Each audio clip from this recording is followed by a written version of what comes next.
Okay, lesson 39, new pranayama. It's called Sitali Pranayama. It's described in the Hatha Yoga Pradipika, chapter 2, Sutra 57.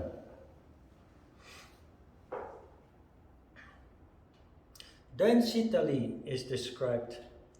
Draw energy into the tongue and perform kumbhaka as before.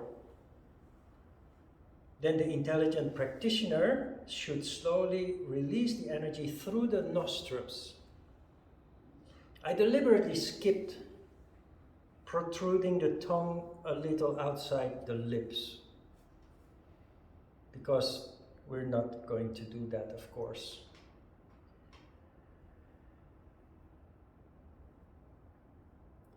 The whole exercise is described in one sutra. Draw energy into the tongue and perform kumbhaka. Then the intelligent practitioner should slowly release the energy through the nostrils. The tongue is the representative, the Jnanendriya, of what? Svadhisthana chakra. The taste is the Jnanendriya of Svadhisthana chakra. With this exercise, you cool down the fire of Manipura chakra. And you do that by taking Shiva energy in. And normally when you take Shiva energy in other exercises, you do not direct it anywhere. You're not concerned also where it goes. You just focus on the inflow. But with this particular exercise, as indicated in the sutra by Svatmarama, you direct the Shiva energy to the tongue, to the taste. As a result of that, you activate Svadhisthana chakra. When energy in a chakra is activated, it expands and it rises up. And it rises up, of course, to Manipura chakra, which is the next chakra. And it is the element of fire. So you douse the fire with water. And it really works. Of course, just like with everything else we have seen so far, it only really works if we do it regularly. If you have a lot of stress at work, what often happens is that you develop intestinal problems, stomach problems, stomach ulcers. Stress in the long term can lead to devastating effects on the stomach and other digestion-related organs. Stress is a fire problem, Manipura chakra. You see in the next sutra that indeed the effect or the benefits of Sitali are, Sutra 58, this kumbhaka named Sitali destroys diseases of the abdomen and spleen and other diseases such as also fever, biliousness, hunger, thirst, and the bad effects of poisons. It's basically dealing with fire diseases.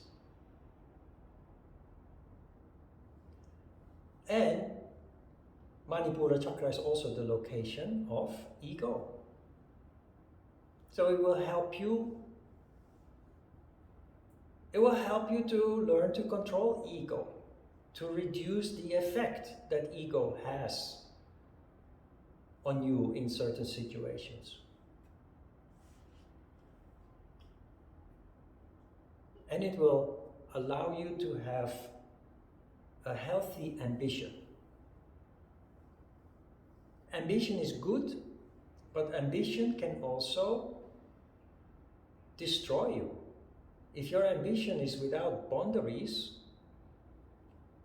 you become destructive to yourself and often to your environment, because you harm other people in your quest for whatever it is that you desire, whatever it is that you have set your mind upon. So it will help you to have a healthy ambition rather than one that is harmful. So this is a little more complex than we have done before, because you need to first, how do you direct Shiva energy to the tongue? It's actually very simple. Before you start the pranayama, before you count and let energy in, think of food that you like, something that makes your mouth water a little bit. This will make you conscious of your tongue, your taste. Then you start taking in Shiva energy, counting to 20, while being focused on the tongue. You direct it to the tongue in that way. Because it's very subtle, do not lose yourself in looking for effect, like feeling energy in your Swadhisthana chakra or so. You have to have the confidence, the faith that although subtle and maybe not perceptible, it does have an effect, it does work. So after that, Kumbhaka, counting to 80, and then you let both Shiva and Shakti out. The intelligent practitioner, which is anybody who is properly initiated into the secrets of yoga, which is you, then slowly you release the energy through the nostrils, plural. So you let Shiva and Shakti out at the same time. And then the last Kumbhaka, counting to 80. When you're done with the pranayama, you have Sambhavi Mudra, and the rest of the time, maybe you can play a little bit with Samadhi. Imagine something that gives you a wow feeling. Anything that works for you, anything that you admire. It can be the Father in heaven. It can be a dump truck or anything. Something from nature or something some technology or anything that you really feel like, wow, this is amazing. Play with it. Or if you don't like that idea, play with the idea of Ananta. Feeling the unconditional love, maybe of your mom, your mother. That doesn't work, of course, if you have very bad experiences growing up. But I mention mother because mothers generally, they sacrifice. To let their children grow up, they sacrifice. But there are other forms. Teachers, they also have a form of unconditional love for their kids because they really want them to grow up and be successful as adults. Or people in healthcare. We have seen during the corona crisis the dedication, almost selfless dedication of people working in the medical field, in the hospitals. You get the picture. It's something that is unconditional, that is really based on compassion, empathy. That is Ananda.